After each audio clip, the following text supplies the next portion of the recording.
Bien-aimés serviteurs et servantes, bonjour. Je suis heureux de partager la parole de Dieu avec vous en ce jour et qu'il me soit permis aussi de remercier le pasteur Akafia, visionnaire de cette plateforme, pour la confiance une fois de plus renouvelée en notre endroit.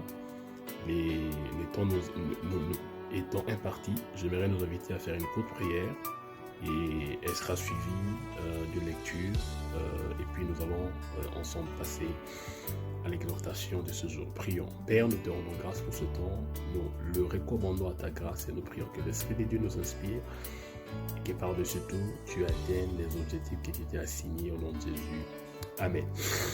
Alors, j'aimerais nous inviter à faire une lecture dans l'Évangile selon Jean. Nous prendrons les 5 premiers versets, le verset 1er jusqu'au verset 5.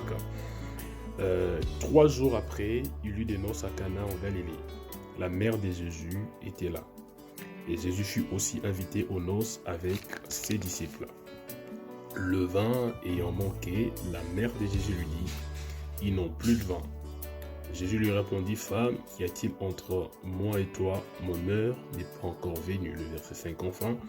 Sa mère dit au serviteur, « Faites ce qu'il vous dira. » Alors, le partage que j'aimerais faire avec vous, je l'ai intitulé « Faites ce que la parole vous demandera de faire ». Alors, point de question de creuser le contexte de ces textes, parce que le temps nous est imparti, mais ces textes nous est bien familier. Alors, Jésus qui arrive à ses noces au 3e jour, rencontre un défi, c'est lui du déficit de vin. Alors, j'aimerais attirer notre attention sur un fait. En fait, Jésus dans cette fête n'avait pas le même type de relation avec tout le monde. Pour certains, il était juste un simple convive, un invité. Pour d'autres, il était le maître, par exemple ses disciples. Pour d'autres encore, il était regardé comme le fils biologique de Marie. Mais pour Marie, au-delà d'être juste un fils biologique, un enfant qu'elle a porté dans ses entrailles, mais pour Marie, il était la parole faite chair. Parce que Marie, souvenez-vous, dans Luc chapitre 1er, Marie avait reçu la révélation de l'incarnation du Messie. Donc l'ange Gabriel lui annonça qu'elle porterait le Messie, l'enfant qui devait naître. Alors pour Marie, Jésus n'était pas simplement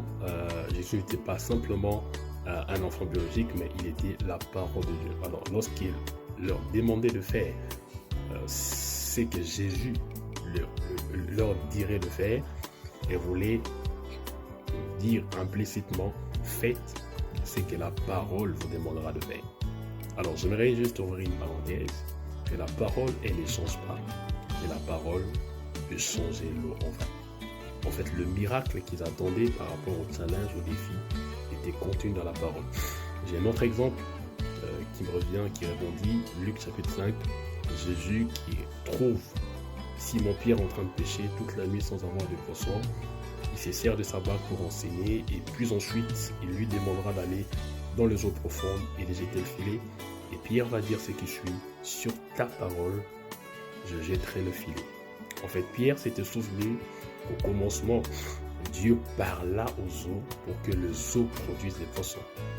Et Pierre s'est souvenu que s'il demande d'aller dans les eaux profondes, les mêmes causes produiront le même effet.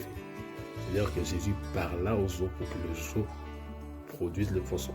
Parce que quand il demandait d'aller en plein eau, c'est-à-dire que les poissons captaient une autre information pendant que Jésus parlait. En fait, le miracle qu'il attendait était contenu dans la parole. Alors, juste pour atterrir, j'aimerais juste nous encourager vraiment à nous attacher à la parole parce que le miracle que nous cherchons, elle est contenue dans la parole. Elle est contenue dans l'instruction que la parole de Dieu pourra nous donner. Que le Seigneur nous bénisse et qu'il nous fasse énormément du bien. Bye bye.